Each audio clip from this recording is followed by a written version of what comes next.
زیادہ دکھی بے چین، ہر وقت زندگی توڑ رہی ہے، دولت کے انبار ہونے کے باوجود پوری نہیں پڑ رہی، کثرت ہے لیکن برکت نہیں ہے، ہر نعمت نصیب ہے لیکن نعمت سے تلذذ نصیب نہیں ہے، تو وہ ایک عجیب اضطراب کی زندگی، بے چینی کی زندگی، دکھ بھری زندگی، مصیبت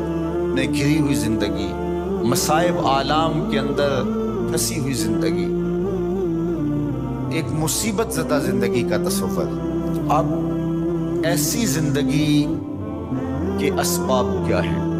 علماء نے اس کے 5 اسباب بیان کیے ہیں۔ اگر ہم میں سے کسی کے پاس ان اسباب میں سے ایک بھی ہو تو اس کو فی الفور دور کرنا چاہیے، اور اگر خدا نخواستہ کسی کے اندر وہ 5 سبب پائے جائیں تو اس کو تو بہر صورت ایک نئی زندگی کا، خوبصورت زندگی کا، ایک پرسکون زندگی کا آغاز کرنے کے لیے ان چیزوں کو ترک کرنا چاہیے۔ پہلی چیز جو بدبختی اور بے کیف زندگی کا سبب اور ذریعہ ہے وہ ہے ترک الصلاۃ، نماز کا ترک کرنا۔ جو شخص تارک نماز ہے وہ زندگی کا تلذذ کبھی بھی حاصل نہیں کر پاتا۔ آپ تو ماشاءاللہ نمازی ہیں، جمعۃ المبارک کی حاضری بھی نصیب ہوتی ہے، کبھی ایسا ہو کہ آپ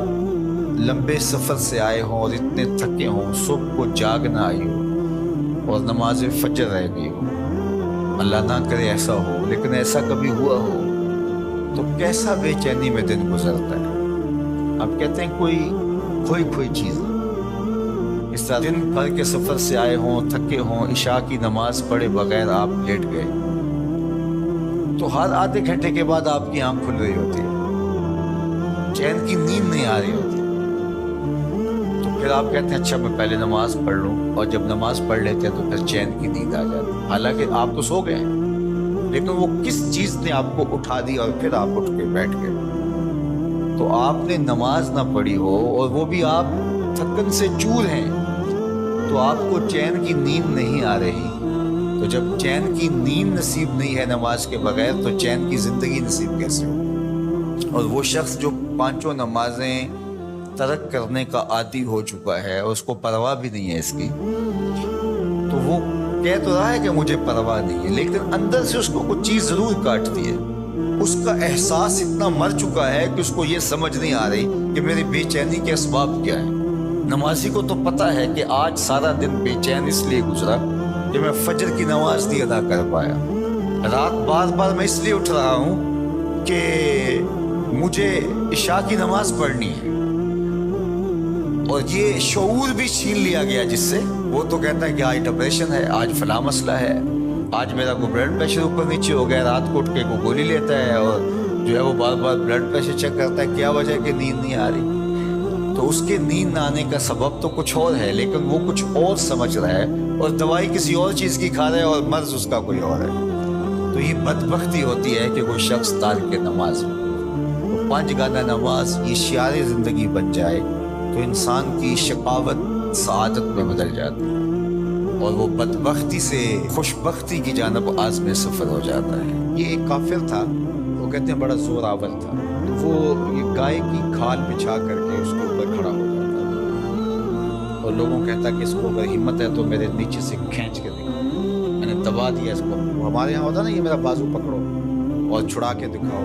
یا میں بازو پکڑتا ہوں تو چھڑا کے دکھاؤ، تو اس زمانے میں وہ کھال بچھاتا اور اس کے اوپر کھڑا ہو جاتا اور کہتا کہ کھینچو، 10 آدمی اس کھال کو کھینچتے، لیکن وہ کھال کھینچی نہ جاتی، ان لوگوں کے زور سے کھال ٹوٹتی رہتی، حتیٰ کہ جو اس کے پاؤں تلے دبی ہوئی جگہ تھی وہ رہ جاتی، باقی لوگ توڑ دیتے، اتنا زور آور تھا۔ تو یہ اس کی کہانی ہے، لیکن یہ بتائی گئی ہے سب لوگوں کی جس کو اقتدار ملے، زور ملے، زر ملے اور کوئی منصب مل جائے تو پھر کہتے ہیں بس ہم چوما دیگرے نیست، ہمارے جیسا کوئی زمانے میں ہے ہی نہیں۔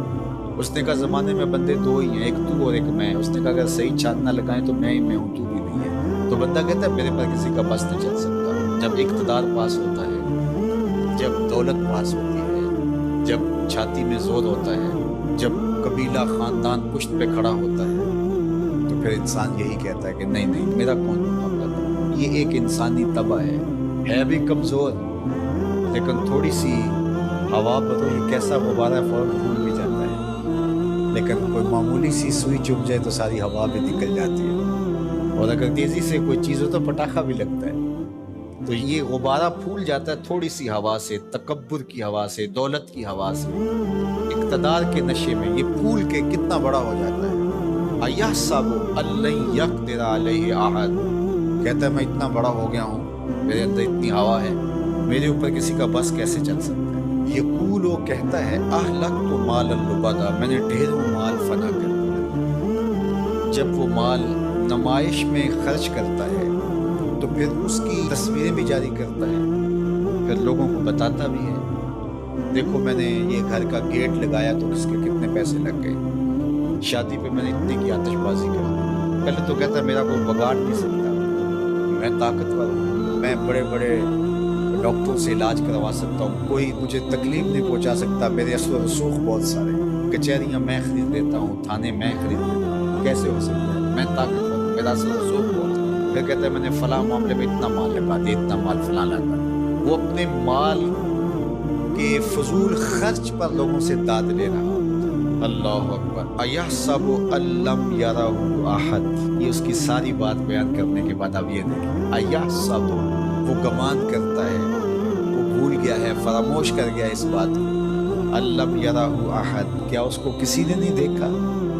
یہ اللے تللے فضول خرچیاں، یہ مال کو اڑانا اور نمائش کرنا، میں نے دیکھا ہے یہ مذہب والے لوگوں میں بھی ہے کہ آپ جامعہ کے لیے فنڈ مانگیں تو آپ کو نہیں دیں گے، اور ایک بے عمل ناتخواں ہوگا تو اس کے اوپر ایسے پیسے پھینک رہے ہوں، کیونکہ یہاں تو چپکے سے آپ نے داخل ہو کے پیسے دیے، رسید دی اور چلے گئے، لیکن وہاں تو ویڈیو بھی بن رہی ہے، تو وہاں پھر انسان ایسے اڑاتا ہے خوش دلی کے ساتھ۔ وہ خوش دلی روحانی تسکین کی نہیں ہوتی، وہ نفس کی تسکین ہوتی ہے، حظ روح نہیں ہوتا، حظ نفس ہوتا ہے۔ اگر اسلام کی روح اور قرآن کا مطالعہ ہماری زندگی میں آ جائے اور قرآن جو بتاتا ہے وہ ہم سمجھ جائیں